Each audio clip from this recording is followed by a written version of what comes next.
أعوذ بالله من الشيطان الرجيم بسم الله الرحمن الرحيم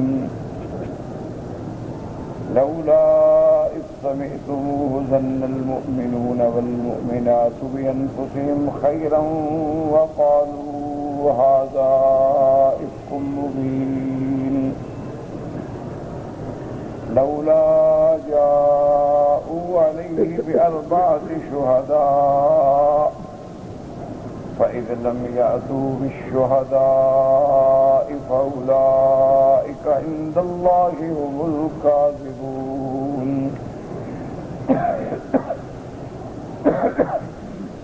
ولولا فضل الله عليكم ورحمته في الدنيا والآخرة لمسكم فيما أفضتم فيه عذاب عظيم إذ تلقونه بألسنتكم وتقولون بأفواهكم ما ليس لكم به علم وتحسبونه هينا وهو عند الله عظيم. اللہ تبارک و تعالی نے کلام مقدس کی ان آیات مبارکہ میں جو سورۃ النور کی آیات ہیں آپ نے الحمدللہ پڑھا ہے اور سنا ہے کہ سب سے پہلے اللہ تبارک و تعالی نے حد زنا کا ذکر فرمایا کہ اگر کوئی مرد اور عورت غیر شادی شدہ زنا کا ارتکاب کریں تو دونوں کی حد جو ہے وہ 100 کوڑے ہے، اور اگر دونوں شادی شدہ ہیں تو ان دونوں کی حد جو ہے وہ رجم ہے. رجم کا معنی یعنی پتھر مار مار کے انہیں مار دیا جائے گا.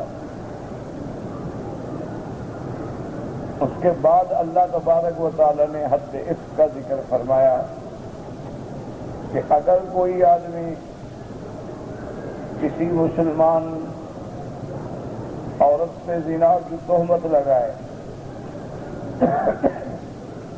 اور اس پر ثبوت پیش نہ کر سکے تو یہ اس کو حد قذف یعنی 80 کوڑا مارا جائے گا، تاکہ اسلام نے جہاں زنا کی حدود سخت رکھی ہیں وہاں ان کا ثابت کرنا بھی سخت رکھا ہے اور جھوٹی تہمت پہ بھی سخت حد رکھی ہے، تاکہ کوئی آدمی بلا وجہ کسی خاندان شریف لڑکیوں کو بدنام نہ کرتا پھرے. حد قذف جو ہے وہ 80 کوڑا ہوگی. اب اس کے بعد مسئلہ اللہ نے بیان فرمایا تھا کہ اگر کوئی آدمی اپنی بیوی کے بارے میں یہ بات کہے، کیونکہ یہ مسئلہ بڑا مشکل تھا کہ اگر کوئی انسان اپنی بیوی کے ساتھ کسی کو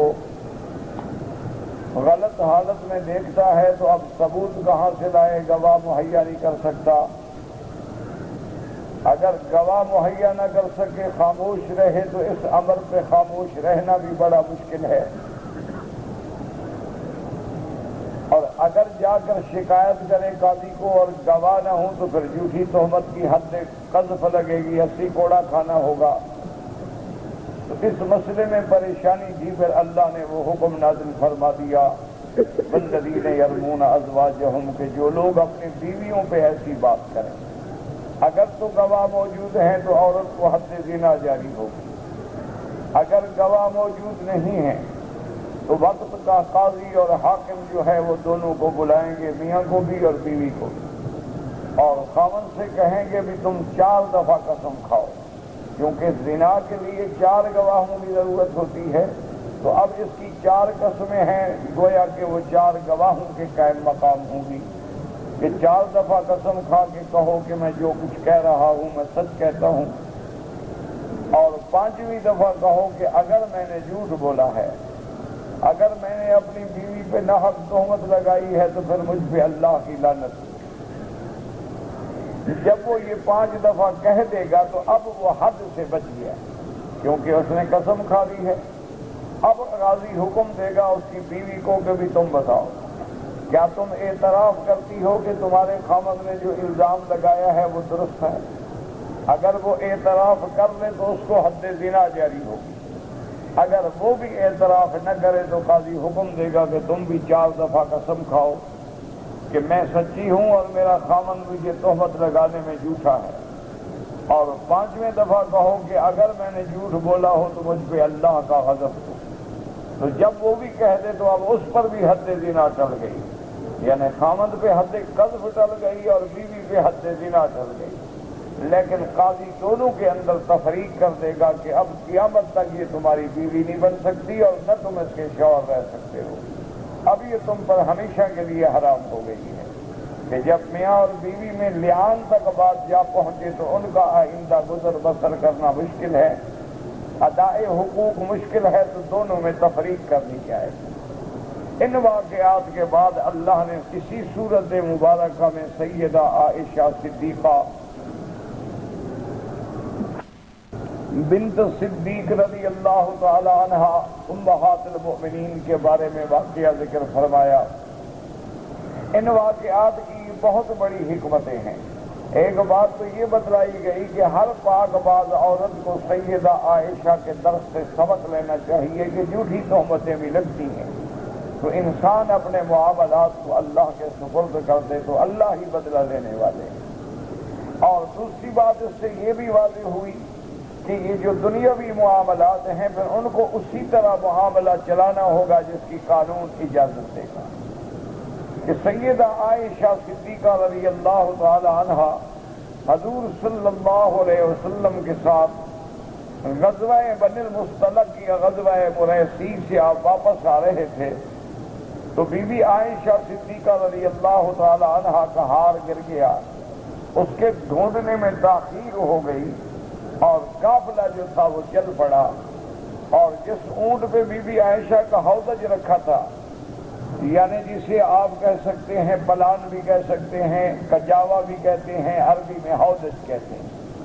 ہودج اور ہمارے ملکوں کا فرق یہ ہے کہ ہودج جو ہے اسے کوٹھی نما ہوتا، تو قاعدہ یہ تھا کہ بی بی عائشہ رضی اللہ تعالی عنہ جب قافلے کے چلنے کا اعلان ہوتا تھا تو اس پردے کے اندر آ کے بیٹھ جاتی تھی، صحابہ اس کو اٹھا کے اونٹ پہ رکھ کے باندھ دیتے تھے اور قافلہ چل پڑتا تھا۔ تو صحابہ کرام نے یہ سمجھا کہ بی بی عائشہ اندر ہیں، اور بی بی عائشہ اپنے ہار کی تلاش میں اتنی کھو گئی کہ انہیں یہ خیال بھی نہ رہا کہ قافلہ چلنے والا ہے، تو بہرحال قافلہ جو تھا وہ روانہ ہو گیا۔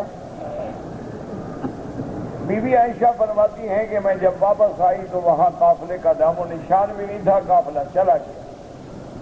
اب میں نے سوچا کہ اگر میں قافلے کے پیچھے دوڑوں تو گم ہونے کا خوف ہے، بہتر حل یہ ہے کہ میں اسی جگہ بیٹھی رہوں، تاکہ حضور صلی اللہ علیہ وسلم کو جب خبر ہوگی اور میری تلاش ہوگی تو لازماً کسی کو بھیجیں گے، وہ واپس آئے گا۔ اگر میں قافلے کے پیچھے دوڑوں تو اونٹوں کی رفتار کا مقابلہ میں نہیں کر سکتی، نتیجہ یہ ہوگا کہ میں صحرا میں بھٹک جاؤں گی۔ بی بی عائشہ فرماتی ہے میں وہیں اسی میدان میں آ کے بیٹھ گئی، کیونکہ صبح کا جافزہ وقت تھا، بغلبتنی النوم، مجھے نیند جو ہے غلبہ کر گئی، میں سو گئی۔ حضور صلی اللہ علیہ وسلم کے ایک صحابی ہیں حضرت صفوان ابن معطل السلمی، حضور پاک نے ان کی ڈیوٹی لگائی تھی کہ ہمیشہ تم قافلے کے پیچھے چلو، تاکہ اگر قافلے والے کوئی چیز اس پڑاؤ میں میدان میں بھول جائیں تو پیچھے لے کے تم آ جایا کرو۔ تو حضرت صفوان فرماتے ہیں کہ جب میں نے دور سے دیکھا کہ ایک آدمی سویا ہوا ہے، جب میں قریب آیا فعرفت انہا عائشہ، میں نے پہچان لیا کہ وہ بی بی عائشہ ہیں، کیونکہ فرماتے ہیں کہ آیت حجاب پردے کے احکام سے پہلے میں نے بی بی عائشہ کو دیکھا ہوا تھا، تو اس لیے میں نے سیدہ عائشہ کو پہچان لیا۔ اور حضرت صفوان کے منہ سے نکلا انا للہ و انا الیہ راجعون، اور یہ ایسا کلمہ مبارک ہے جو بندے کو ہر مصیبت میں پڑھنا چاہیے۔ کوئی چیز گم ہو جائے، کوئی چیز کھو جائے، چوٹ لگ جائے، کوئی فوت ہو جائے، یہ معنی نہیں ہوتا کہ صرف مرنے والے پر یہ پڑھا جاتا ہے، معنی یہ ہوتا ہے کہ الذین اذا اصابتهم مصیبۃ قالوا انا للہ وانا الیہ راجعون اولئک علیہم صلوات من ربہم ورحمہ واولئک هم المہتدون۔ اور اسی طرح میرے محبوب نے، محبوب دو عالم، رحمت دو عالم سیدنا محمد مصطفیٰ صلی اللہ علیہ وسلم نے یہ دعا بھی بتلائی ہے کہ اگر بندے کا کوئی نقصان ہو جائے، کوئی چیز کھو جائے، کسی قسم کا نقصان بدنی ہے یا مالی ہے، تو وہ فوراً اگر اللہ پہ یقین کرتے ہوئے پڑھے انا للہ وانا الیہ راجعون اللہم اخلف لی علی کل غائبۃ لی منک بخیر، کہ یا اللہ میرا جو نقصان ہوا ہے اس کا مجھے بہتر بدلہ عطا فرما۔ تو حضور صلی اللہ علیہ وسلم نے فرمایا کہ جو بندہ یقین کامل کے ساتھ یہ پڑھے گا اللہ اس کو بہتر سے بہتر بدلہ عطا فرماتی ہے۔ اسی لیے بی بی ام سلمہ فرماتی ہیں کہ میرے خاوند جب فوت ہو گئے تو میں نے بھی یہی کلمہ اور یہی دعا پڑھی، لیکن میں دل میں ہمیشہ سوچا کرتی تھی کہ میرے خاوند سے بہتر خاوند اب مجھے نہیں مل سکتا، کیونکہ ابو سلمہ جو تھے بڑے شان والے صحابی تھے اور میرے ساتھ انتہائی محبت اور سلوک سے زندگی گزارنے والا شوہر تھا۔ میں نے سمجھا اس جیسا شوہر مجھے کب ملے گا، لیکن حضور کی دعا پر بھی یقین سے میں نے یہ دعا پڑھ لی۔ تو فرماتی ہیں کہ دیکھیں اللہ نے اس دعا کو کیسے منظور فرمایا کہ ام سلمہ کو اللہ کے نبی حضرت محمد مصطفیٰ نے پیغام بھیجا صلی اللہ علیہ وآلہ آلہ واصحابہ وسلم تسلیما کثیرا۔ تو بی بی فرماتی ہیں کہ اب دیکھو مجھے ایسا شوہر ملا کہ جس کا تو کوئی دنیا مقابلہ ہی نہیں کر سکتی، تو یہ ایک ایسی دعا ہے۔ تو بی بی عائشہ صدیقہ فرماتی ہیں کہ میں نے جب حضرت صفوان کی زبان سے یہ کلمہ سنا تو میری آنکھ کھل گئی۔ حضرت صفوان نے اپنا اونٹ بٹھایا اور دور کھڑے ہو گئے، میں اونٹ پہ سوار ہو گئی۔ فرماتی ہیں کہ اس اللہ کے بندے نے باہر پکڑی اور چل پڑا۔ سیدہ عائشہ فرماتی ہیں خدا کی قسم ہے اس بندے کی زبان سے انا للہ کے سوا میں نے کوئی لفظ نہیں سنا، صرف یہی کلمہ سنا اور اس کے بعد اس نے مجھ سے کوئی بات نہیں۔ اور اسی سے یہ بھی ہمیں سبق ملا کہ عالم الغیب اللہ کی ذات ہے، ورنہ کبھی حضور صلی اللہ علیہ وسلم اپنی بیوی کو چھوڑ کے قافلہ نہ چلاتے تھے، کبھی حضور صلی اللہ علیہ وسلم ایسے حالات پیدا نہ کرتے کہ دشمنوں کو تہمت لگانے کا موقع مل جائے۔ بی بی عائشہ رضی اللہ تعالی عنہا جب قافلے میں پہنچ گئے تو عبداللہ ابن ابی ابن سلول جو منافقوں کا سردار ہے اس کو موقع مل گیا، اس نے نعوذ باللہ فتنہ کھڑا کر دیا اور سیدہ عائشہ پہ تہمت لگا دی گئی۔ جب بات چلتی ہے تو چل نکلتی ہے، بات پھیلتے پھیلتے پھیلتے اس میں کچھ سچے مسلمان بھی شریک ہو گئے، جن میں حضرت حسان ہیں، حضرت مصطح ہیں اور بی بی حمنہ ہیں۔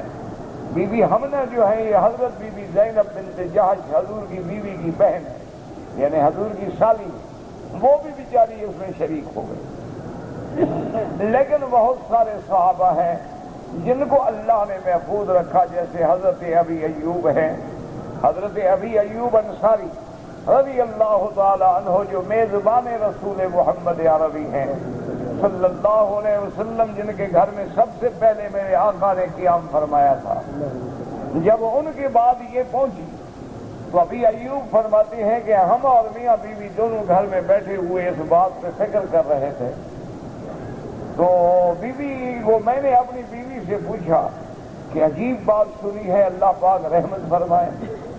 تو فرماتی ہیں کہ میری بیوی نے فوراً یہ کہا کہ ابھی ایوب دیکھو اگر ایسا واقعہ میرے ساتھ گزرے تو تمہارا کیا خیال ہے؟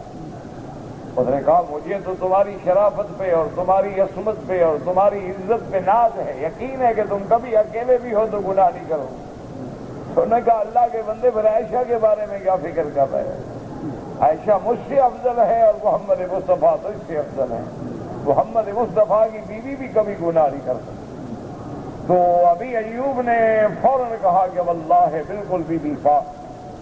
اسی طرح اور بھی بڑے صحابہ نے سنا تو نے کہا جھوٹ ہے، ایسی بات ہو ہی نہیں سکتی۔ لیکن کچھ مسلمان جو تھے بیچارے وہ اس مصیبت میں مبتلا ہو گئے۔ بہرحال یہ واقعہ تقریباً 1 مہینے تک رہا۔ حضور صلی اللہ علیہ وسلم متردد رہے، آپ بڑی تحقیق و تفتیش بھی فرماتے رہے، لیکن یہ حقیقت ہے کہ اللہ کے نبی کو اپنے گھر والوں پہ یقین تھا۔ اس لیے ایک دفعہ میرے آقا نے جب مسجد نبوی میں خطبہ پڑھا تو آپ نے فرمایا واللہ ما علمت علی اہلی الا خیرا، کہ اے لوگوں خدا کی قسم مجھے تو اپنے گھر پہ یقین ہے کہ بھلائی ہی بھلائی اور خیر ہی خیر ہے، ان میں غلطی نہیں ہے، لیکن لوگوں نے ایک بات بنا ڈالی ہے۔ تو بہرحال ان سارے واقعات کے بعد آقا انعامدار رحمت دو عالم سیدنا محمد مصطفیٰ صلی اللہ علیہ وسلم بی بی عائشہ فرماتی ہیں کہ میرے گھر میں تشریف لائے اور مجھے آگے آپ نے ارشاد فرمایا کہ عائشہ اگر تم سے غلطی ہوئی ہے تو اللہ کے آگے توبہ کرو، اور اگر تم پاک ہو تو اس کا اقرار کرو۔ بی بی فرماتی ہیں کہ مجھے بھی جوش آیا اور غصہ آیا، میں نے کہا کہ یا رسول اللہ اگر میں کہوں میں سچی ہوں آپ نہیں مانیں گے، اور میں اگر جھوٹا اقرار کروں تو آپ سب لوگ مان جائیں گے، کیونکہ یہ بات آپ لوگوں کی زبانوں پہ چل گئی ہے اور دماغوں میں بیٹھ گئی ہے، لہذا میرے پاس کوئی جواب نہیں، میرے پاس اپنی صفائی کے لیے کوئی ذریعہ نہیں۔ آج میں وہی کلمہ کہتی ہوں جو ابو یوسف نے کہا تھا، سیدنا یوسف علیہ السلام کے ابا حضرت یعقوب نے کہا تھا، میرے آقا میں بھی وہی کہتی ہوں وصبر جمیل واللہ المستعان علی ما تصفون، کہ میں بہتر صبر سے کام لوں گی اور میرا اللہ میری مدد کرنے والا ہے۔ بی بی عائشہ فرماتی ہیں کہ اس کے بعد میں اپنے بستر پہ سو گئی، فنزل الوحی علی رسول اللہ، حضور صلی اللہ علیہ وسلم پہ وحی نازل ہوئی۔ جب قرآن پاک کی وحی ختم ہو گئی اور جبریل چلے گئے، فسر عن رسول اللہ، حضور صلی اللہ علیہ وسلم کا چہرہ خوشی سے کھل اٹھا، اور سب سے پہلا کلمہ جو آپ کی زبان مبارک سے نکلا وہ یہ تھا، آپ نے فرمایا ابشری یا عائشہ ان اللہ قد برأک، آپ نے فرمایا مبارک ہو عائشہ، اللہ نے آسمانوں سے تیری گواہی دے دی ہے، اللہ تبارک و تعالیٰ نے تیری برات کا اعلان قرآن میں فرما دیا ہے۔ تو سیدہ عائشہ کی برات اللہ نے آسمانوں سے اتاری۔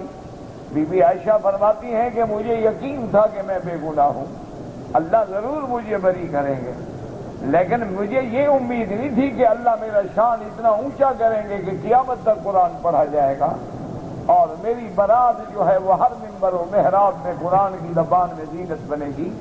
مجھے اتنی امید نہیں تھی، لیکن اللہ نے میرا شان اونچا کر دیا۔ اسی لیے بی بی فرماتی ہیں کہ یہ شان جو مجھے ملا ہے اور کسی بی بی کو نہیں ملا ہے، اور واقعات یہ عظمت محمد مصطفیٰ ہے، یہ شان محمد مصطفیٰ ہے کہ اگر حضرت یوسف پہ الزام لگتا ہے وہ اللہ کے نبی ہیں تو اللہ نے گواہی کے لیے ایک بچے کو پیدا فرمایا، اور اگر حضرت موسیٰ علیہ السلام پہ الزام لگتا ہے تو ایک بچہ بات کرتا ہے، اگر بی بی مریم پہ الزام لگتا ہے تو ایک بچہ حضرت عیسیٰ گواہی دیتے ہیں، لیکن جب میرے پاک نبی کی پاک بی بی پہ تہمت لگتی ہے تو عرش سے میرا اللہ خود گواہی دیتے ہیں۔ تو یہ شان محمد مصطفیٰ ہے، یہ عظمت محمد مصطفیٰ ہے، یہ عظمت صدیقہ رضی اللہ تعالی عنہا ہے۔ تو اسی لیے مسلمانوں یاد رکھ لیں کہ صحابہ کی مخالفت کرنے والے، صحابہ کو گالیاں دینے والے، صحابہ کو برا بھلا کہنے والوں کے کفر میں تو علماء نے اختلاف کیا ہے، بعض علماء ان کو کافر کہتے ہیں اور بعض علماء کافر نہیں کہتے۔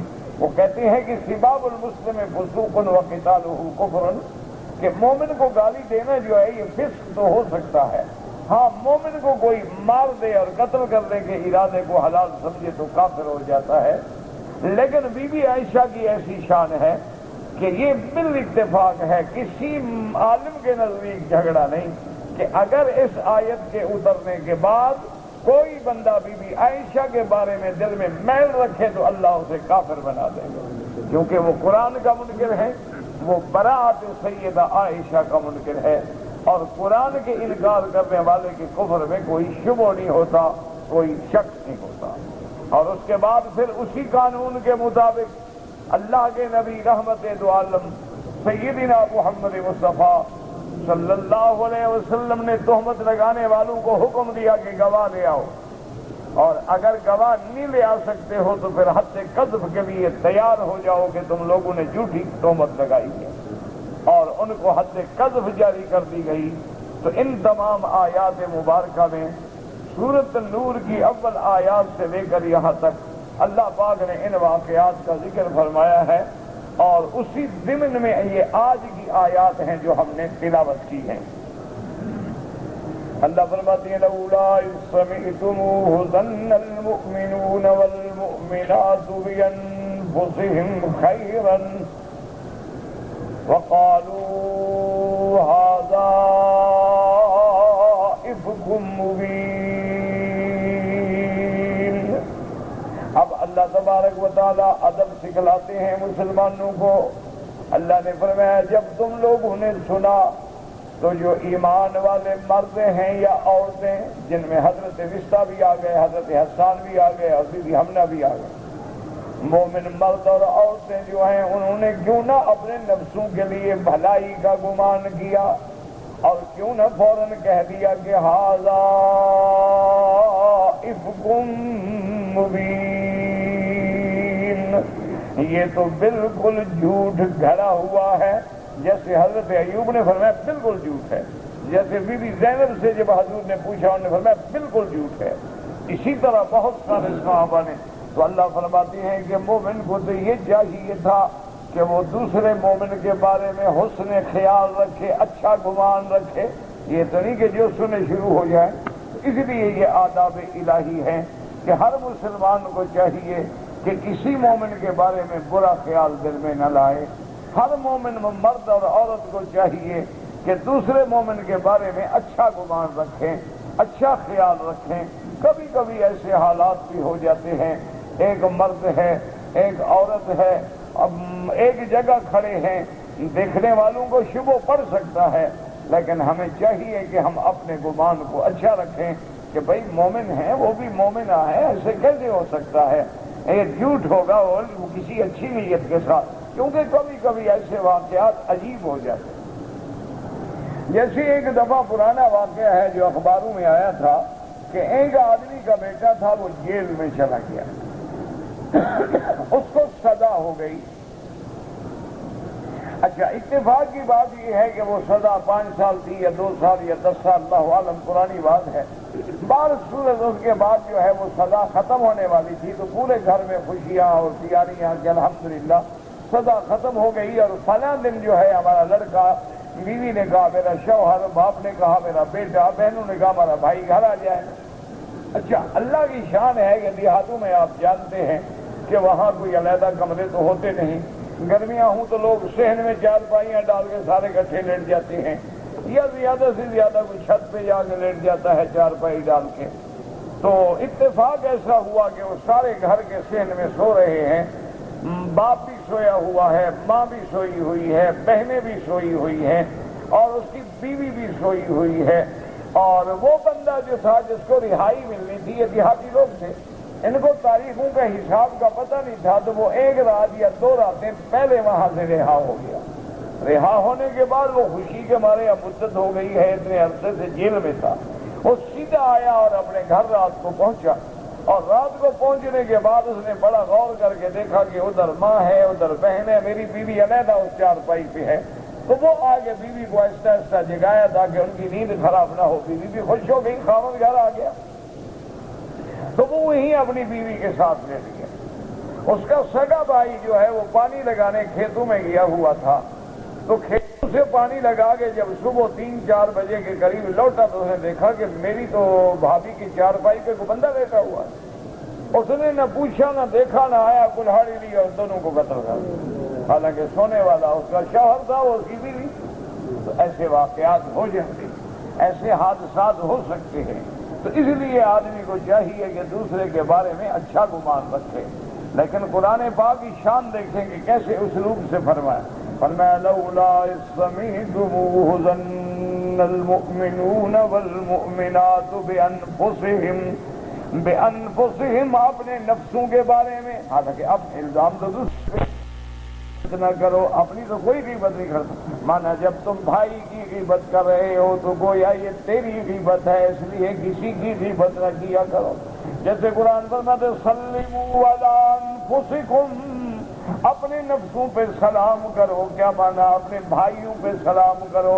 تو جب تم بھائی کو سلام کرتے ہو تو گویا اپنے اوپر سلام کر رہے ہو. کیوں؟ تم اس کو سلام کرو گے, وہ تم پہ سلام بھیجے گا. اسی طرح اللہ فرماتے ہیں وَلَا تَقْتُلُوا أَنفُسَكُمْ, اپنے نفسوں کو قتل نہ کرو. کیا مانا؟ کسی مسلمان کو قتل کرنا ایسے جیسے تم خود اپنے آپ کو قتل کر رہے. تو اس لیے قرآن نے یہاں بھی فرمایا لولا اذ سمعتموہ ظن المؤمنون والمؤمنات بأنفسهم خيرا وقالوا هذا إفك مبين. کیوں نہ کہا تم لوگوں نے کہ یہ خالص جھوٹ ہے کھڑا ہوا. لولا جاءوا علیہ بأربعة شہداء, اللہ نے فرمایا کیوں نہیں لے آئے اپنی بات پہ 4 گواہ کہ اگر تم نے تہمت لگائی ثابت کرو الزام 4 گواہ لے آؤ. فرمایا فَإِذْ لَمْ يَأْتُوا بِالشُّهَدَاءِ, اگر وہ گواہ نہ لائیں فَأُولَئِكَ عِندَ اللَّهِ هُمُ الْكَاذِبُونَ, اللہ کے ہاں تو یہ جھوٹے ہیں. اصل تو قصہ عائشہ میں ہے, وہ گواہ کہاں سے لائیں؟ اللہ نے فرمایا اللہ جانتے ہیں کہ یہ جھوٹے ہیں اور یہ جھوٹی تہمت لگانے والے ہیں. تو اگر گواہ نہیں لائیں گے تو پھر کیا ہے, ان کو سزا ملے گی حد قذف. اور حد قذف کیا ہے کہ 80 کوڑا مارا جائے. فرمایا وَلَوْلَا فَضْلُ اللَّهِ عَلَيْكُمْ وَرَحْمَتُهُ فِي الدُّنْيَا وَالْآخِرَةِ لَمَسَّكُمْ فِيمَا أَفَضْتُمْ فِيهِ عَذَابٌ عَظِيمٌ. اللہ نے فرمایا اگر میرا فضل اور میری رحمت نہ ہوتی دنیا و آخرت میں تو جو کچھ تم جس باتوں میں پڑ گئے تھے تمہیں بہت بڑا عذاب ملتا. یہ تو میری رحمت ہے کہ میں نے توبہ کا دروازہ کھول دیا. یہ میری رحمت ہے کہ میں نے تم پر حد قذف جاری کر کے تمہیں دنیا میں سزا سے بھی بچا دیا, آخرت کی سزا سے بھی بچا دیا. ورنہ تو اتنی بڑی بات ہے کہ میرا عذاب پکڑ لیتا تم لوگوں. اذ تلقونه بألسنتكم, یعنی تم بات سے بات نکل کر رہے ہو. وَتَقُولُونَ بِأَفْوَاهِكُمْ مَا لَيْسَ لَكُمْ بِهِ عِلْمٌ, اور تم اپنے منہ سے وہ باتیں کر رہے ہو جس کا تمہیں علم بھی نہیں. اس لیے حکم ہے کہ کبھی ایسی بات زبان پہ نہ لاؤ جب تک تحقیق نہ ہو, جب تک یقین نہ ہو, جب تک شواہد نہ ہوں. یہ نہیں کہ اس سے سنی ادھر کر دی بات پھیلتے بات کا پتنگڑ بن گیا. فرمایا ایسا کبھی نہ کیا کریں. وَتَحْسَبُونَهُ هَيِّنًا, کیا بی بی عائشہ کے بارے میں ایسی باتیں کرنے کو تم آسان سمجھتے ہو؟ اللہ نے فرمایا وَتَحْسَبُونَهُ هَيِّنًا وَهُوَ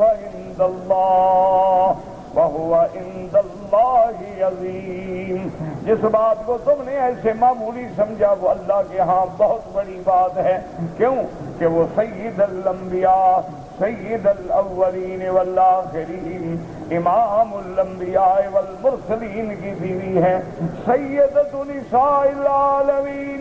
اللہ نے اس کو شرف بخشا ہے وہ امہات المؤمنین ہے. اللہ نے اس کو شان بخشا ہے کہ وہ حضور کی دین کی امین ہے. اللہ نے اس کو شان بخشا ہے کہ جس کے گھر کو, جس کی چارپائی کو, جس کے دن کو اللہ نے محمد مدنی کی وفات اور روزے کے لیے چن لیا ہے, جس کے گھر میں اللہ نے محمد مصطفیٰ کو دفن بخشا. اسی لیے بعض روایات میں یہ بھی آتا ہے کہ سیدنا امیر المؤمنین حضرت عمر رضی اللہ تعالی عنہ کو ایک دن میرے آقا نے اسی زمانے میں اسی واقعے کے دور میں ایک دن بلایا اور فرمایا عمر ما تقول فی اہلی, تمہاری کیا رائے ہے, میں گھر والوں کے بارے میں کیا فیصلہ کروں؟ یہ جو واقعہ ہے کہ میں عائشہ کو طلاق دے دوں, کیا کروں میں, یہ واقعہ میں مشورہ دو. حضرت عمر رضی اللہ تعالیٰ عنہ نے کہا یا رسول اللہ صلی اللہ علیہ وسلم فداک ابی و امی, میری ماں باپ آپ پہ قربان ہو, میری کیا طاقت ہے عمر خطاب کے بیٹے کی کیا جرت ہے کہ وہ محمد کے گھرانے کے بارے میں مشورہ دے؟ حضور نے فرمایا عمر میرا حکم ہے کہ مشورہ دو۔ حضرت عمر کو جب حکم دیا تو حضرت عمر نے عرض کیا کہ یا رسول اللہ صلی اللہ علیہ وسلم اگر آپ کا حکم ہے میں آپ سے کوئی سوال کروں تو پھر آپ ناراض تو نہیں ہوں گے؟ حضور نے فرمایا کہ بالکل نہیں، کریے عمر رضی اللہ عنہ ایسی شان عقل دی ہے، ہم دی ہے، کیا فراست دی ہے، کیا ذکاوت دی ہے۔ حضرت عمر نے کہا یا رسول اللہ صرف میرا ایک سوال ہے، سیدہ عائشہ سے آپ نے جو شادی کی ہے حل تزوجت برأیک او بامر من اللہ، بی بی عائشہ سے نکاح آپ نے اپنے منشے سے کیا ہے یا حکم خدا سے کیا ہے؟ حضرت آقا نامدار رحمت دو عالم نے فرمایا کہ عمر تزوجت بامر اللہ، میں نے اللہ کے حکم سے نکاح کیا ہے۔ جاءنی جبریل بصورتہ، حضرت جبریل میرے پاس صورت تصویر لے کے آئے، فرمایا کہ اللہ فرماتے ہیں اس کو میں نے تیری بیوی بنایا ہے۔ تو یہ تو اللہ کا حکم ہے، میں نے اللہ کے حکم سے شادی کی ہے۔ حضرت عمر نے کہا کہ یا رسول اللہ اگر یہ اللہ کا حکم ہے تو ہم لوگوں کو اپنے بیٹوں کے لیے پاک بیویاں مل جاتی ہیں، خدا کو اپنے نبی محمد کے لیے پاک بیوی نہیں مل سکی۔ مسر گیا حضور سے چہرے سے وہ جو غم تھا نا چھٹ گیا، لگا اللہ نے چنا ہے تو اللہ نے غلط بیوی چنی ہے آپ کے لیے۔ اللہ تو اللہ الغیوب ہے، اللہ تو پاک ہے گناہ۔ اور اس کے بعد حضرت عمر نے پوچھا کہ یا رسول اللہ مجھے ایک بات بتائیں، آپ کے بدن پہ گندا مچھر، گندی مکھی، کوئی گندا جانور بیٹھتا ہے؟ حضور نے فرمایا اللہ نے مجھے گندگی سے، گندی ہوا سے بھی محفوظ رکھا ہے۔ انہوں نے کہا یا رسول اللہ جو خدا گندی مکھی محمد کے بدن پہ نہیں بیٹھنے دیتا، گندی عورت کو محمد کے سینے پہ کیسے لٹا دیا؟ بس حضور کا اطمینان ہو گیا۔ حضور نے فرمایا ٹھیک ہے بات ختم ہو گئی، تسلی ہو گئی۔ تو اسی لیے اللہ فرماتے ہیں اس بات کو تم نے معمولی سمجھا، یہ تو بہت بڑی بات ہے اللہ کے ہاں۔ اس کے بعد اللہ پاک فرماتے ہیں وَلَوْلَا إِذْ سَمِعْتُمُوهُ قُلْتُمْ مَا يَكُونُ لَنَا أَن نَّتَكَلَّمَ بِهَذَا سبحانک ھذا بہتان عظیم۔ اللہ نے فرمایا مومنو جب تم نے یہ بات سنی تھی تو اسی وقت کیوں نہیں کہا، اسی وقت تم نے فوراً کیوں نہیں کہا کہ بہتان ہے، جھوٹ ہے، بی بی عائشہ پاک ہے، محمد کا گھرانہ پاک ہے؟ ٹھیک ہے کہ تم بھی باتیں کرتے رہے اور سنتے رہے۔ یعظکم اللہ ان تعودوا لمثلہ ابدا ان کنتم مؤمنین۔ اللہ تمہیں نصیحت کرتے ہیں، اللہ ہدایت کرتے ہیں کہ خبردار اگر ایمان والے ہو تو پھر کبھی ایسی غلطی نہ کرنا۔ وَيُبَيِّنُ اللَّهُ لَكُمُ الْآيَاتِ وَاللَّهُ عَلِيمٌ حَكِيمٌ۔ اور اللہ نے کیسے کھول کے اپنی آیات بیان کر دی ہیں۔ اللہ علم والے بھی ہیں، اللہ حکمت والے بھی ہیں۔ اللہ چاہتے تو یہ واقعہ بھی پیش نہ آتا، اللہ چاہتے تو دشمنوں کو زبان کھولنے کی بھی طاقت نہ ہوتی، لیکن اس میں حکمتیں تھیں، اس میں حکمتیں تھیں، آزمائش تھی۔ سچے آزمائے گئے، جھوٹوں کا جھوٹ کھل گیا، ایمان والوں کا ایمان واضح ہو گیا۔ محمد مدنی کے گھرانے کی شان قیامت تک کے لیے بلند ہو گئی۔ اللہ تبارک و تعالی آپ کو بھی اور ہمیں بھی حضور کے گھرانے سے، صحابہ سے، اہل بیت سے، حضور کے غلاموں سے محبت نصیب فرمائے۔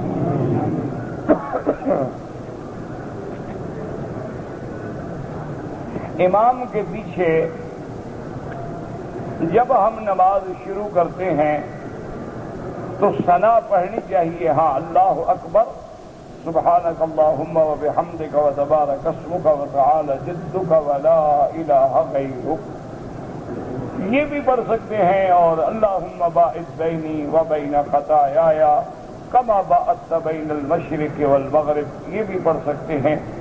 اور امام ابو یوسف رحمۃ اللہ علیہ سبحانک اللہ کے ساتھ انی وجہت وجہی للذی فطر السماوات والارض حنیفا وما انا من المشرکین، یہ آیت بھی ملاتے تھے۔ تو بہرحال ثنا پڑھنے کا ہمیں حکم ہے۔ ہم امام اللہ اکبر کہے گا، ہم اللہ اکبر کہیں گے، پھر ہم ثنا پڑھیں گے، اس کے بعد پھر امام قرآن تلاوت فرمائیں گے، پھر امام جب اللہ اکبر کہہ کے رکوع میں جائیں گے تو ہم بھی اللہ اکبر کہہ کے رکوع میں جائیں گے۔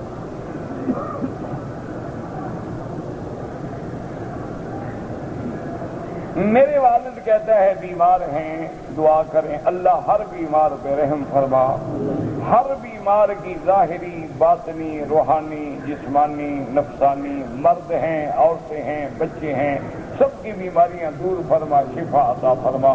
اللہم اشفنا واشف مرضانا ومرضى من اوصانا واستوصانا ومرضى المسلمین۔ کہتا جی کہ اونٹ کے گوشت کھانے سے وضو ٹوٹ جاتا ہے۔ اصل بات یہ ہے کہ اونٹ کے گوشت کھانے کے بعد وضو کے بارے میں روایات میں حدیث مبارک میں حکم موجود ہے۔ امام احمد بن حنبل رحمۃ اللہ علیہ فرماتے ہیں اس سے مراد وضو ہے اصطلاحی، یعنی جو آدمی اونٹ کا گوشت کھائے، کباب کھائے، کچھ کھائے تو بعد میں باقاعدہ پورا وضو کرے۔ باقی ائمہ فرماتے ہیں کہ لفظ تو وضو ہے لیکن مراد وضو لغوی ہے، کیا معنی ہاتھ دھو لے اور کلی کر لے، کیونکہ اونٹ کے گوشت کے اندر زیادہ چکناہٹ ہوتی ہے، تو اس وجہ سے منہ میں چکناہٹ ہوگی تو پھر نماز پڑھنا، قرآن پڑھنا، تلاوت کرنا مشکل ہوگا۔ تو وہ فرماتے ہیں کہ صرف ہاتھ دھو کے کلی کر لے۔ امام احمد بن حنبل رحمۃ اللہ علیہ فرماتے ہیں کہ باقاعدہ پورا وضو کرے۔ ایک آدمی پاکستان سے آیا ہے، اس نے احرام بھی مکے میں آ کر ہوٹل کے اندر سے باندھا، عمرہ کرنے کے بعد بالوں میں بھی ٹک لگوایا، سر بھی نہیں مڈوایا، اب وہ کیا کرے؟ میرا بھائی اس کا عمرہ ہوا ہی نہیں۔ عمرہ اس طرح نہیں ہوتا کہ ہوٹل سے احرام باندھ کے عمرہ کر لو، یہ تو ویسے ساری اس بیچارے کی محنت جو ہے بیکار گئی۔ اب اس پر لازم ہے یا تو فوراً مدینہ منورہ جائے، غفلت نہ کرے، وقت ضائع نہ کرے، فوراً مدینہ پاک سے جا کے باقاعدہ احرام باندھے، اسی نیت سے کہ جو میں نے میقات سے احرام نہیں باندھا اس کے بدلے میں احرام باندھ رہا ہوں، آ کے باقاعدہ عمرہ کرے، طواف کرے، صفا مروہ دوڑے، سر پہ اس طرح پھروائے یا بالوں کا چوتھا حصہ کٹوائے، یا عورتوں کی طرح ٹک نہ لگائے کہ 2 بال ادھر سے اور 2 بال ادھر سے، ورنہ پھر دم دینی ہوگی۔ اور اگر وہ مدینہ جا کے عمرہ نہیں کرے گا تو مسجد عائشہ سے عمرہ کر لے لیکن ایک دم دینی پڑے گی۔ اور اصل بات یاد رکھو کہ وہ جس مقصد کے لیے آیا تھا وہ بڑے عمرے سے بھی محروم ہو گیا۔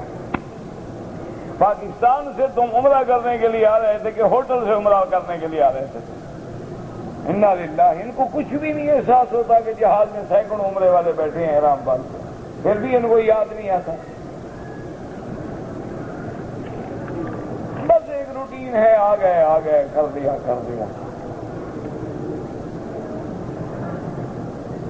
کہتے جی کہ اگر آدمی مغرب کی نماز کے بعد قرآن کا درس سننے کے بجائے طواف کرے، ضرور کرے، کسی نے پکڑا تو نہیں آپ کو درس کے لیے، لیکن طواف کرنا نفلی عبادت ہے اور علم سیکھنا جو ہے یہ تو فرض ہے۔ اللہ کا قرآن علم سیکھو گے تو طواف بھی ٹھیک کرو گے، جب علم ہی نہیں ہوگا طواف کیسے کرو گے؟ کہتے جی کہ مغرب کی نماز کے بعد ہم اوابین کی نفل پڑھیں یا قرآن کے درس میں بیٹھیں، بہرحال قرآن کا سننا پڑھنا سب سے افضل ہے۔ کام کرتے ہیں اور کام کے دوران میں ہمارے ہاتھوں اور بازوں پر سلوشن اور رنگ لگ جاتا ہے، میرا بھائی میں نے کئی دفعہ کیا ہے، اگر تو اس رنگ کی تہ جم جاتی ہے، جیسے عورتیں میری بیٹیاں ناخن پالش لگاتی ہیں تو ناخن پالش کی تہ جم جاتی ہے اوپر، اگر اس کو نہیں ہٹائیں گے نہ وضو ہوگا نہ غسل ہوگا۔ اسی طرح اگر تمہارا رنگ جم جاتا ہے اوپر، اس کی تہ بن جاتی ہے، اس کے اندر پانی نہیں جاتا، اس کا اتارنا ضروری ہے۔ ایک ایسے رنگ ہے جیسے مہندی کا رنگ ہے، کوئی اس میں کوئی ضروری نہیں اتارنا۔ اگر ہم سنت پڑھ رہے ہیں اور جنازہ کھڑا ہو گیا تو آپ سنت پوری کریں، جنازہ فرض کفایہ ہے، کچھ اور دوست جو پڑھ لیں گے تو کسی ہم پر گناہ نہیں ہوگا۔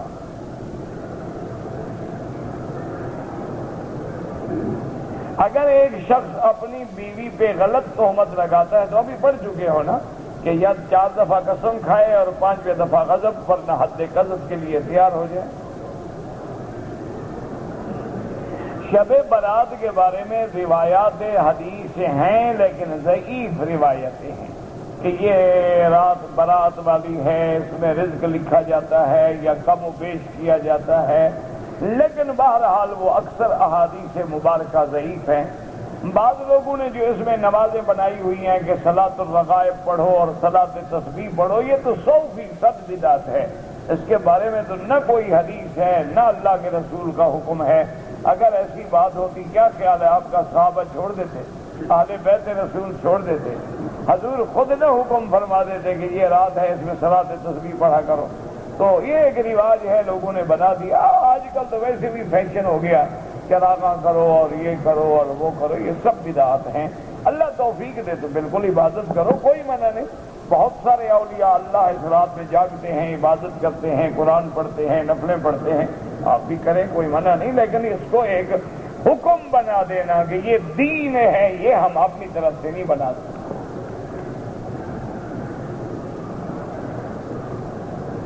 کہتے جی کہ اگر باپ نے ایک لڑکی سے شادی کی، اس کے بیٹے نے اس لڑکی کی بہن سے شادی کر لی، کوئی بات نہیں، دونوں الگ الگ نکاح میں ہیں نا، ایک نکاح میں 2 بہنیں جمع نہیں ہو سکتی۔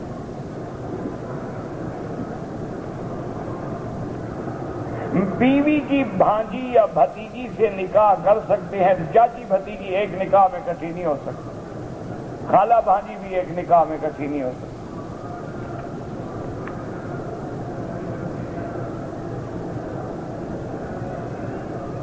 کہتے جی کہ جنت اور دوزخ میں لوگ قیامت کے بعد جائیں گے، حساب کے بعد جائیں گے، تو جنت رمضان میں جنت کے دروازے کھولنے یا دوزخ کے دروازے بند کرنے کی کیا ضرورت ہے؟ ہاں بڑا مشکل سوال ہے، اللہ سے پوچھنا چاہیے کہ آپ کے فرشتوں کو تکلیف ہو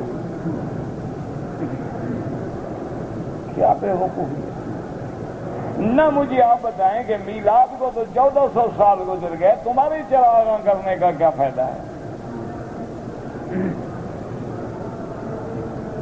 اس کا تو مجھے سمجھاؤ نا، 1426 سال گزر گئے حضور کی ولادت کو، اب تم جو چراغاں کرتے ہو، حلوے کی دیگیں پکا کے کھا جاتے ہو، اس کا کیا فائدہ ہے؟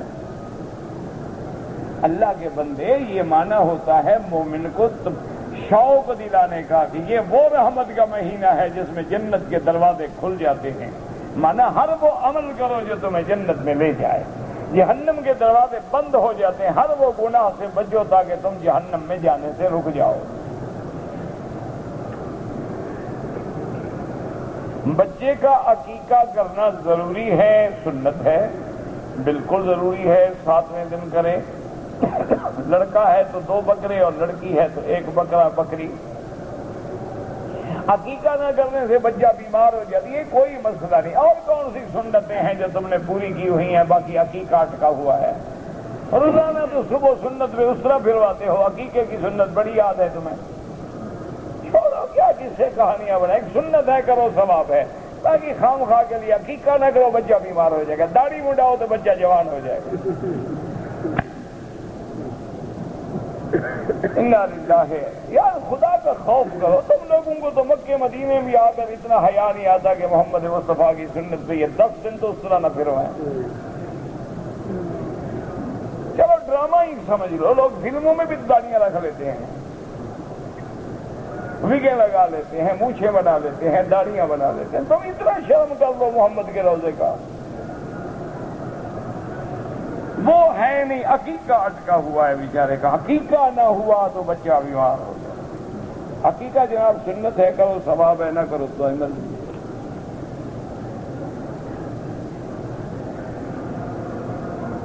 حرم شریف میں ایک طبقہ ہے، سفید رومال سر پہ باندھا ہے، مصلی پہ نماز پڑھتے ہیں، کون سے مسلک سے تعلق رکھتے ہیں ان سے پوچھ لو جا کے، میں ٹھیکیدار ہوں ان کا۔ اتنا بڑا طبقہ ہے، ایک آدمی کو پکڑ کے پوچھ لو کہ بابا تمہارا کیا مسئلہ؟ مجھے کیا پتا ہے، جیسے تم دیکھتے ہو ویسے میں دیکھتا ہوں۔ یعنی جو جو واقعہ ہو اس کا میں ذمہ دار ہوں کہ پوچھ کے تمہارے لیے ریڈی بیٹھا ہوں کہ حضرت کب پوچھیں گے؟ اور وہ خدا کا خوف کرو۔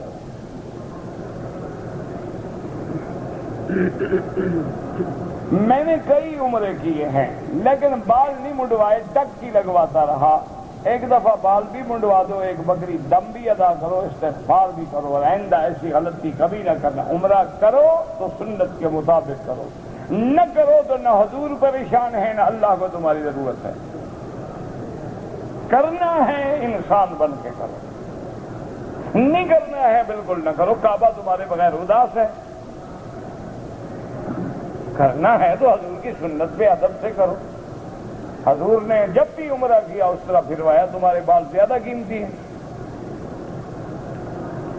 کیا یہ تو فیشن ہے جی، کس ہوٹل میں ٹھہرے تھے، پیکج کتنے کا لیا تھا، سگریٹیں کون سی پی تھی، انا للہ و انا الیہ۔ اس سے بہتر ہے نہ کرو، اپنے آپ کو اللہ کے غضب کا مستحق نہ بناؤ۔ اگر کرو تو ادب سے کرو، سنت محمد مصطفیٰ کے مطابق کرو، اور دل میں سمجھو کہ مولا تیرا کرم ہے کہ تو نے مجھے مکہ مدینہ نصیب کر دیا، اور اب میرے دلوں کو بھی بدل دے، مجھے حیا دے، میں بے حیا ہوں با حیا بنا دے، بے دین ہوں با دین بنا دے۔ تبدیلی لاؤ، تبدیلی لاؤ، تاکہ واپس جاؤ تو تمہارا چہرہ بتا رہا ہو، یار ماشاءاللہ مکہ مدینہ سے آیا، دیکھو کیسا چہرہ منور ہے۔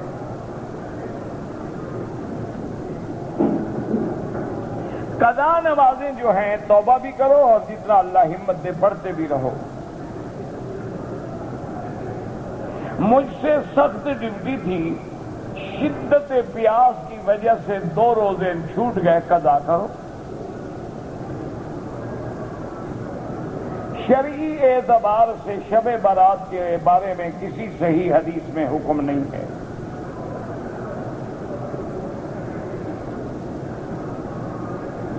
اگر 4 رکعت سنت پڑھ رہے ہیں اور تشہد کے ساتھ درود بھی پڑھ لیا ہے، وہاں سجدہ واجب نہیں ہوگا۔ اگر نماز کے سجدے میں شک پڑ جائے، نماز ہی نہیں ہوگی، یا تو سجدہ کرو ورنہ نماز ختم، دوبارہ پڑھو۔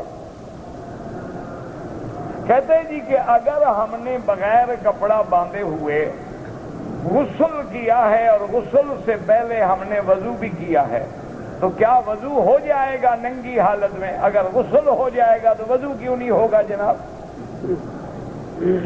یعنی ننگی حالت میں غسل تو ہو گیا تمہارا، وضو اٹک گیا، تو کیا کرے آپ؟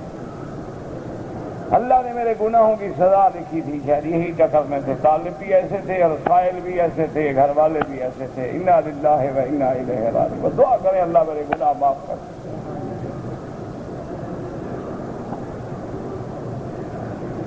طالب اللہ کی رحمت سے وہ ٹکرے ہیں جن کو سبق کا پتہ نہیں کہ کہاں شروع کیا کہاں ختم کیا۔ سائل یہ ٹکرے ہیں کہ غسل ہو گیا ہے، وضو اٹکا ہوا ہے۔ اللہ کے بندے، جب غسل ہو گیا وضو بھی ہو گیا۔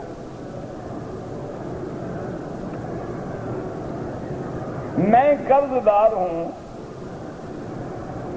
جس کا قرضہ ہے اس کو دینے کے لیے پیسے جمع کر رہا ہوں، مجھ پر زکوٰۃ واجب ہے؟ بالکل نہیں، آپ تو قرض دار ہیں، لیکن قرضہ دے تو دو نا، یہی بہانہ بنا کے گھر میں 2 لاکھ رکھے رہو اور کہو میں قرض دار ہوں۔ ایسے تو پھر تمہارا ہر بینکر قرض دار ہے، ہر بڑا ساہوکار اور مل آنر قرض دار ہے، ان پر تو کروڑوں کے قرضے ہیں ماشاءاللہ، وہ پیدا ہی کھانے کے لیے ہیں کہ قرضہ لو اور ہڑپ بھریں گے غریب۔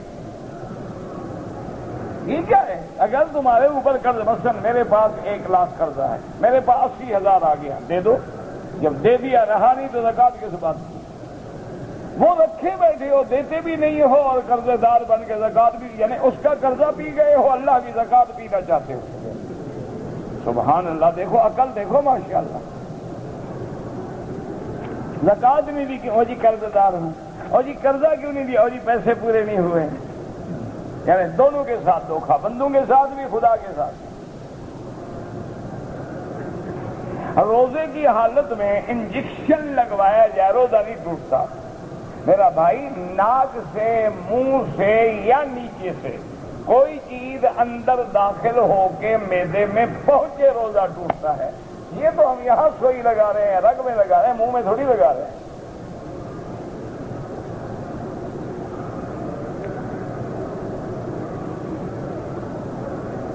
اگر کوئی آدمی عمرے پہ آیا تھا، چھپ کے حج کر گیا، اللہ قبول کرے لیکن قانون اسلامی کو نہ توڑا کرو، عمرہ کرو، جاؤ، اللہ کو منظور ہے، اللہ پھر نصیب کریں گے۔ اگر کوئی آدمی زندہ ہے اس کی طرف سے طواف کریں، نہیں اپنے لیے کریں، اس کے لیے دعا کریں۔ اما الاسئلہ باللغۃ العربیہ انشاءاللہ بعد صلاۃ الفجر۔ کہتے ہیں جی کہ خانہ کعبہ کو باب العتیق کیوں کہتے ہیں؟ کیونکہ جو یہاں ایمان سے آتا ہے اللہ اس کو جہنم کی نار سے عتق آزادی عطا فرماتے ہیں۔ اسی لیے دعا نہیں پڑی کہ یا رب البیت العتیق اعتق رقابنا ورقاب آبائنا عن النار۔ میرا نام بھی عتیق الرحمان ہے، اللہ آپ کو بھی ہم سب کو جہنم سے آزاد کرے۔ اچھا نام ہے، کوئی بات۔ کہتے ہیں کہ میں نے ایک آدمی سے 80,000 میں زمین رہن لی ہے۔ میرا بھائی بات سمجھو، ایک ہے زمین مستاجری لینا کہ بھئی یہ تمہارے 8 ایکڑ ہیں یا 10 ایکڑ ہیں، اس کا سال میں 80,000 مستاجری دوں گا، یہ زمین میرے پاس ہے، اس میں تم کاشت کرو گے، جو کچھ ہے تمہارا۔ ایک رہن کا معنی یہ ہوتا ہے کہ ایک بندے نے 80,000 تم سے قرضہ لیا، تم نے کہا بھی اپنی زمین میرے پاس رہن رکھو، اگر وقت پہ تم قرضہ نہیں دو گے تو میں تمہاری زمین بیچ کے اپنا پیسہ وصول کروں گا، 80,000 لوں گا اور زیادہ ہوگا تمہیں واپس کروں گا، کم ہوگا تم اور مجھے دو گے۔ تو یہ زمین رہن ہے، تو اس زمین سے تم فصل نہیں اٹھا سکتے، پھر تو سود ہو گیا، یعنی 80,000 بھی لو اور فصل بھی کھاتے رہو۔ سبحان اللہ، یہ بھولے بھالے لوگ ہیں، سب کو مثالہ لگا رہے ہیں، یعنی کہ بس چلے نا تو یہ مولویوں کو 2 ٹکے میں باہر بازار میں بیچ رہے ہیں۔ اگر ایک بس کا ڈرائیور ہے، وہ کسی ہوٹل پہ جا کے بس کھڑی کرتا ہے اور ہوٹل والے اس سے پیسے نہیں لیتے، یہ باقاعدہ دلالی ہے، ایجنٹی ہے۔ وہ چونکہ 50 گاہک ان کے پاس پھنساتا ہے تو ایک آدمی کی روٹی کا فرق کیا پڑے گا، اور وہ اسی جگہ پھنسائے گا، انشاءاللہ اس کے پیسے بھی آپ سواریوں سے وہ وصول کریں گے۔ 4 آنے کی سواری لگا دیں وہ تو 10 ڈرائیوروں کی روٹی کے پیسے وصول ہو گئے۔ یہ بالکل حرام ہے، ڈرائیور کے لیے کھانا ناجائز۔ نماز کے لیے نیت کریں۔ ابھی آپ کس نماز کے لیے کھڑے ہیں؟ ہاں جی بھئی کون سی پڑھ چکے ہو؟ اور یار بولو تو صحیح، ناراض ہو گئے ہو؟ سیدھی بات کرنے والے سے ہر کوئی ناراض ہوتا ہے، سچی بات۔ میں بھی اگر مکھن لگاؤں، جھوٹے خواب سناؤں، آپ کل دیکھیں پاؤں پہ پڑے ہوں۔ سبحان اللہ، کہیں گے ہمارا حضرت بھی پہنچ گئے جہاں پہنچنا۔ اگر سچی بات کرو کڑوی ہوتی ہے، الحق مرن ولو کان درن، اس لیے عربی کا محاورہ ہے کہ حق کڑوا ہوتا ہے چاہے موتیوں کا بنا ہوا بھی کیوں نہ ہو۔ تو بہرحال میرے عزیز، آپ عشاء کے لیے کھڑے، یہی نیت ہے تو کھڑے ہیں نا، نیت نہ ہوتی چلے نہ جاتے۔ باقی زبانی کلامی ضروری نہیں ہوتا، کہہ دو نہ کہو نہ کہو، نیت یہ ہے جو کر کے کھڑے ہیں آپ۔ اللہم صلی علی سیدنا محمد و آلہ وسلم پڑھیں، بالکل جائز ہے، لیکن صحابہ کا نام کیوں چھوڑ دیں؟ میں اپنی بہن کو ہر سال حج کے بعد زکوٰۃ دیتا ہوں، اب ان کو پیسوں کی ضرورت ہے، آپ حساب کر کے زکوٰۃ دے دیں، اتنا کاٹ لینا اپنا حساب، کوئی بات نہیں، بہن کو زکوٰۃ دے سکتے ہو۔ میں نے ماشاءاللہ عمرہ کیا ہے، طواف بھی کیا ہے، صفا مروہ بھی دوڑا ہوں، بال نہیں منڈوائے، اب بال بھی منڈواؤ اور ایک بکری دم بھی ادا کرو، آئندہ انشاءاللہ کبھی نہیں بھولو گے۔ کہتا ہے جی کہ مجھے طاقت نہیں ہے، تو جب اللہ طاقت دے بکری کے پیسے مکے بھیج کے دم کراؤ۔ جو نماز ارادہ تن نہ پڑھی جائے اس کی قضا پڑھیں، ہاں جی قضا پڑھیں، توبہ بھی کریں۔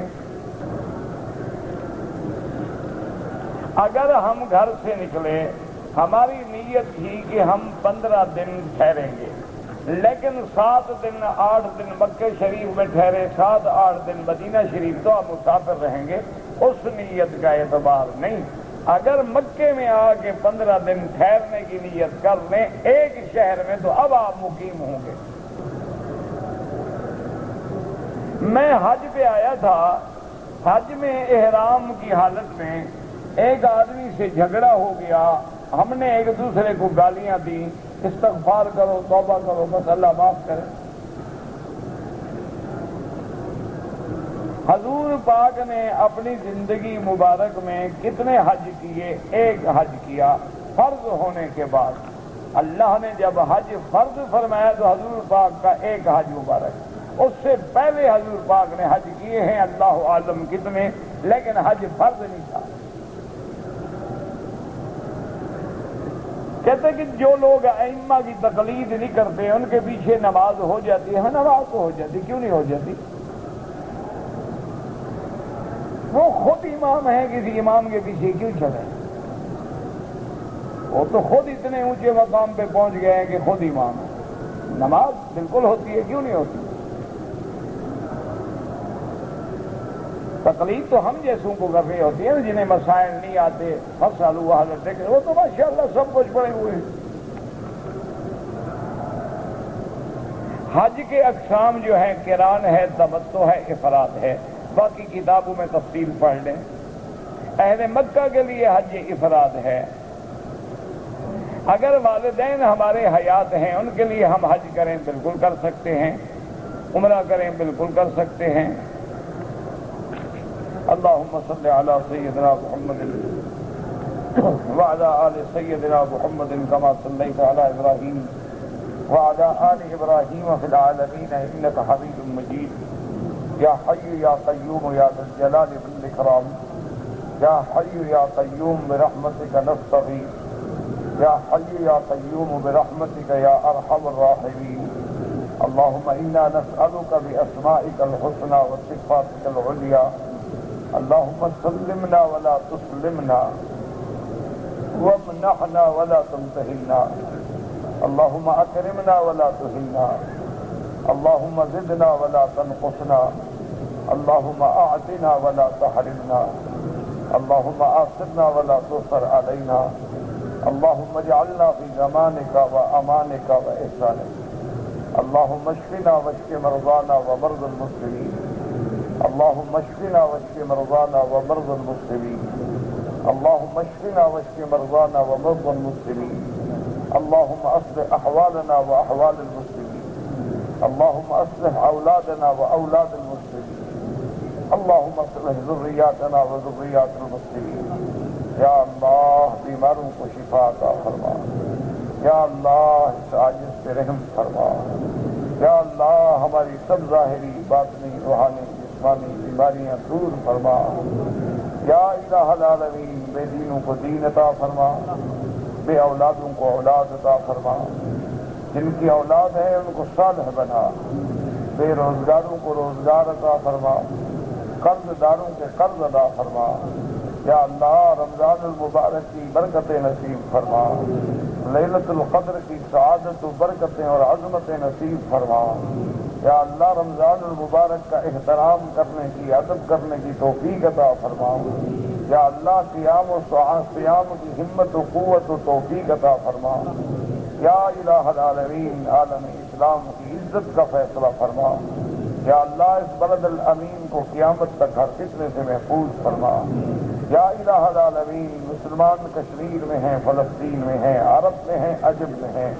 جس ملک میں ہیں ان کی جان مال آبرو عزت کی حفاظت فرما، یا الہ العالمین یا ارحم الراحمین ہم عاجزوں پہ رحم فرما، یا اللہ ہمیں مانگنا نہیں آتا بغیر مانگے عطا فرما، پورے عالم میں ہدایت کی فضا پیدا فرما، یا اللہ پورے عالم میں ہدایت کی ہوائیں چلا دے، یا اللہ حضور کی امت میں جوڑ اور محبت اور اتفاق پیدا فرما، یا اللہ حضور کے کلمے پڑھنے والے ہر بندے کو دین کا سپاہی اور دین کا دائی بنا۔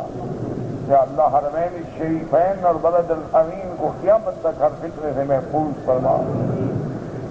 ربنا آتنا فی الدنیا حسنۃ وفی الآخرۃ حسنۃ وقنا عذاب النار۔ سبحان ربک رب العزۃ عما یصفون وسلام علی المرسلین والحمد للہ رب العالمین آمین۔